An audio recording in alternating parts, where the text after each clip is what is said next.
Major four দর্শন। এবার তোমাদের আজকে কালকে অ্যাকচুয়ালি শেষ করার কথা ছিল, কালকে তো করতে পারলাম না। কালকে এদিকে ওয়েদারটা এত বিচ্ছিরি হয়ে গেল, তার জন্য কালকে শেষ করতে পারিনি, আজকে করে দিচ্ছি। আজকে শেষ করার পর এবার তোমাদের হচ্ছে মারাত্মক ভিডিওগুলো আসবে, সাজেশনস। এবার যদি সাজেশনসটা ভালো করে ফলো করে নাও তাহলেও যে কাজ হবে তার কিন্তু সেরকম মানে নেই, হ্যাঁ।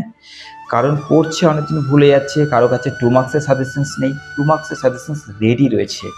ফোন করবে আর পেয়ে যাবে, যদি লাগে ফোন করবে। ওকে, 2 মার্কসের সাজেশনস না থাকলে জানবে তুমি রিস্ক জোনের মধ্যে রয়েছে। ফিলোজফির আজকে আমি 6টা কোশ্চেন্সই বলবো, প্রত্যেকটা পেপার থেকে 6টাই বলছি, তার কারণ আমি মনে করি 2 মার্কসের সাজেশনস তোমার কাছে আছে।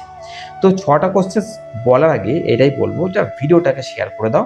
এই পেপারটার লিঙ্ক ক্রিয়েট করে আমি ডেসক্রিপশন বক্সে দিয়ে দিচ্ছি, কিন্তু সেখানে লেখা নেই কোন কোন কোশ্চেন্সগুলো। মন দিয়ে শোনো কোন কোন কোশ্চেন্সগুলো তোমাদের করতে হবে।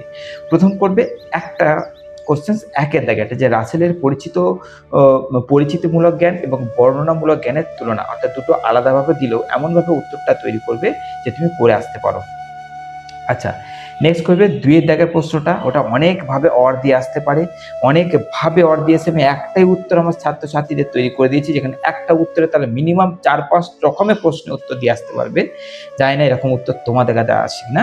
তো কোশ্চেনটা হচ্ছে, রাসেলের মতে দর্শন চর্চার উপযোগিতা কী, বা দর্শন চর্চার মূল্য কী, বা দার্শনিক সাধনা হলো মুক্তির একটি পথ, বা রাসেল কেন মনে করে যে দর্শন চর্চা মনকে প্রশস্ত করে, বা দর্শন চর্চা কিভাবে মনকে উদার করে, ব্যাপক করে, মহৎ করে, উত্তম বানায়, বা বিষয়ের বিশালতায় মনোযোগী হয়ে ওঠা ব্যাখ্যা করো, বা দর্শন যা সর্বোত্তমকে তৈরি করে, অথবা দার্শনিক করে স্বরূপ, বা দর্শন চর্চার মূল্য।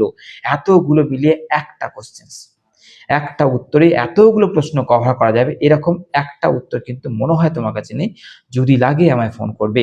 আচ্ছা, এরপরে হচ্ছে তোমরা করছো 4-এর ত্যাগের প্রশ্নটা, সেটা হচ্ছে রাসেলকে অনুসরণ করে বার্কলের ভাববাদ, বা রাসেল কিভাবে বার্কলের ভাববাদের সমালোচনা করেছেন, বা বিষয়ে জানা মানে কি মানসিক, এই কোশ্চেন্সটা।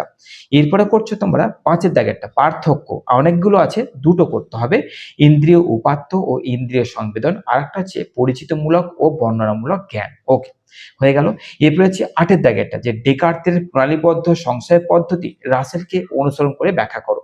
ওকে, আর লাস্ট যে কোশ্চেনটা তোমরা করছো সেটা হচ্ছে, রাসেলের মতে বাহ্য বস্তুর সঙ্গে ইন্দ্রিয় উপাত্তের সম্পর্ক, বা এই কোশ্চেনটা এইভাবে আসবে, পরিচিতির একমাত্র উপায় হিসেবে আলোচনা করো।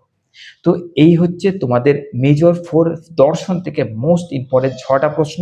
পেপার দিয়ে দিচ্ছি, বাকি প্রশ্নগুলো তোমাদের তো করতেই হচ্ছে।